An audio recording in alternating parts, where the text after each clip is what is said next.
Nah, seperti ini gambarannya secara ilustrasinya. Di sini kita lihat perbedaan antara siklus litik dan siklus lisogenik ya. Oke. Jadi pada siklus litik tadi yang sudah Ibu jelaskan sampai nanti virusnya itu menyebabkan dinding sel inang rusak sehingga sel inang mengalami kematian kan gitu kan. Nah, virusnya akan keluar dari sel inang. Nah, kalau siklus lisogenik itu dari tahapan pertamanya ketika melekat tadi virus di atas permukaan sel inang, kemudian akan menginjeksikan DNA virus ke dalam sel inang. Nah, setelah itu DNA fagenya diproduksi gitu ya. Tetap diproduksi fage DNA virus tadi, tapi dia akan berintegrasi dengan kromosom bakteri melalui teknik rekombinasi menjadi profage ya. Nah, di sini. Setelah itu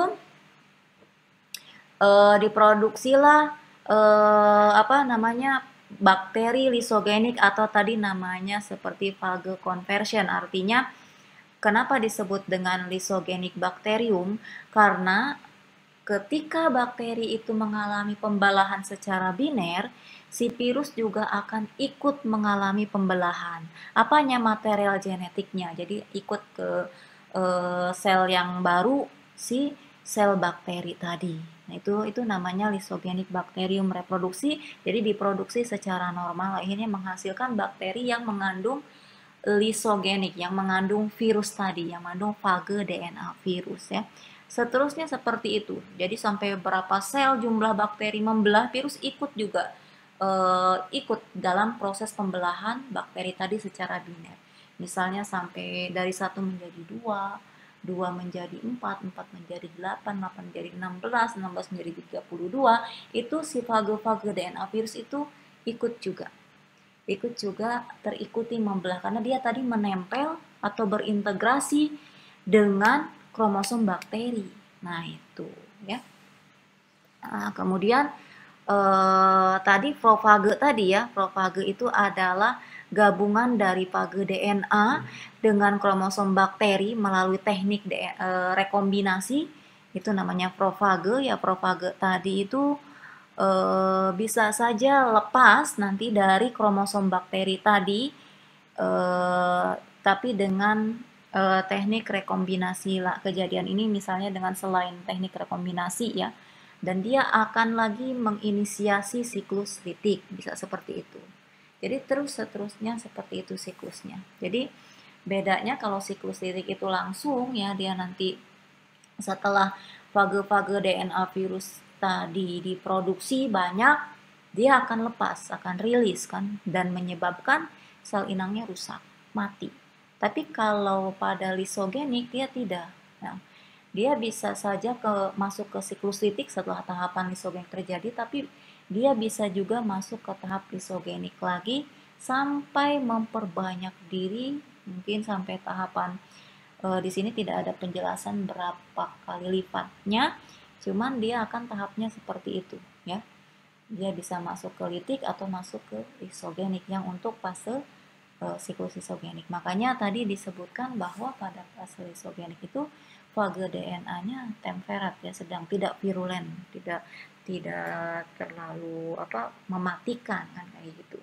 Makanya kan mungkin seperti COVID-19 ini ya, virusnya tadi langsung mematikan karena virulen sifat virusnya kayak gitu. Sehingga seseorang yang terinfeksi artinya langsung gitu kan, langsung menimbulkan tanda dan gejala dan ada yang langsung meninggal kan gitu. Tapi kita kaitkan lagi dengan faktor lain seperti sistem imun dan komorbid ya, faktor dan juga dari karakteristik pasiennya, misalnya usia dan lain sebagainya ya itu.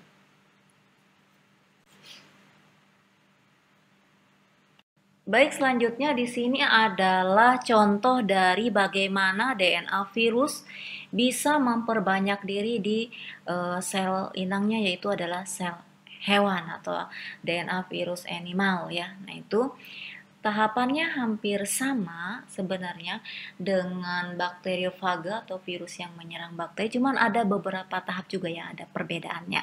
Oke, seperti apa perbedaannya bisa kita lihat ya. Jadi di sini ada jenis virusnya yaitu Papovavirus. Papovavirus itu masuk familinya atau keluarganya Papovaviridae ya. Papovaviridae yaitu biasanya genusnya Papillomavirus. Nah, jadi spesies Papillomavirus jadi virus yang menyebabkan penyakit pada manusia juga ya. Oke, itu. Nanti di sini virusnya tersusun dari kapsid dan material genetiknya adalah DNA. Nah, dia akan melekat. Pertama virus itu atau virion tadi akan melekat di permukaan sel inang. Setelah itu DNA-nya tadilah yang akan dimasukkan ke dalam sel inang. DNA yang diselubungi oleh kapsid tadi akan uncoated itu artinya terbuka. Nah, jadi si DNA-nya keluar, kapsidnya juga bertebaran di dalam sel inang ya. Nah, setelah itu DNA virus ini akan ditranskripsi untuk memproduksi messenger RNA atau mRNA yang mengkodekan protein virus. Nah, itu. Setelah itu virus DNA bereplikasi dan beberapa virus protein di sini terbentuk ya tadi. Kan mRNA ini untuk mengkodekan protein virus. Nah, pada tahap replikasi lah protein virus dari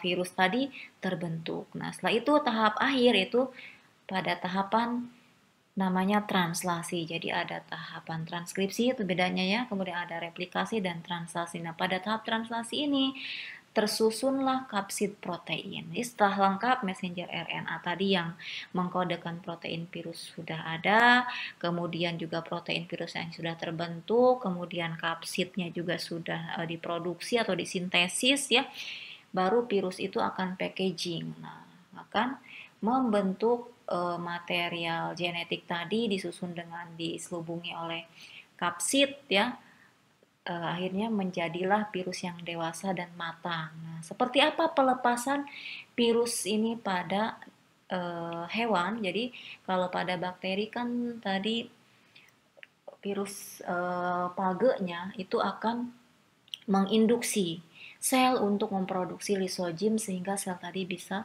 melakukan lisis. Artinya lisozim tadi merupakan enzim yang berperan untuk membreakdown dinding sel. Nah, sehingga dinding sel bakteri tadi kan pecah, akhirnya virus bisa keluar. Nah, kalau ini mekanismenya si virus tadi akan menyebabkan sel tadi melakukan budding. Jadi melakukan pertunasan ya dengan cara membentuk benjolan di ujung permukaan di ujung dalam selnya sehingga akan melepaskan diri dari sel inang tadi ya, jadi virion-virionnya akan rilis dengan cara sel inang tadi membentuk budding. Itu ya, seperti itu.